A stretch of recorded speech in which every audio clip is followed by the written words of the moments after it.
আজি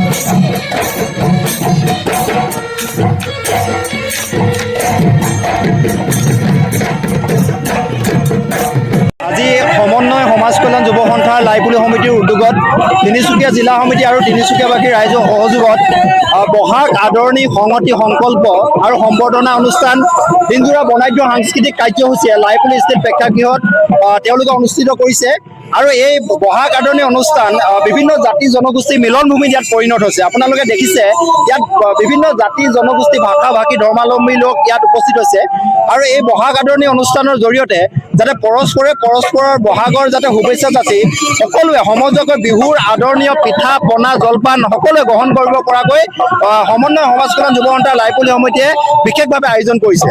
আৰু আমি এই অনুষ্ঠানৰ জৰিয়তে যাতে আমি অসমৰ যি হাতম পুৰুষীয়া ঐক্য প্ৰতিটো জাতি জনগোষ্ঠী ভাষা ভাষী ধৰ্মাৱলম্বী মুখৰ মাজত যি সম্প্ৰীতি ঐক্য বাৰ্তা যাতে আমি কঢ়িয়াই আনিব পাৰোঁ, সমন্বয় বাৰ্তা কঢ়িয়াই আনিব পাৰোঁ, সেই মানসেৰে এই অনুষ্ঠানটো অনুষ্ঠিত কৰা হৈছে। আৰু অসমৰ প্ৰথম পৰিচয় হ'ল বিহু, আৰু বিহুৰ যি পৰিচয় সেই পৰিচয় যাতে আমি বজাই ৰাখিব পাৰোঁ আৰু যাতে উঠি অহা তৰুণ প্ৰজন্মক বিহুৰ প্ৰতি আকৃষ্ট কৰি তেওঁলোকক যাতে এখন বহল মঞ্চ দিব পাৰোঁ, সেই মানসেৰে আমি ইয়াত প্ৰায় 13 দিনীয়াকৈ আমি বিহু নাচ কৰ্মশালাও ইয়াত অনুষ্ঠিত কৰা হ'ল।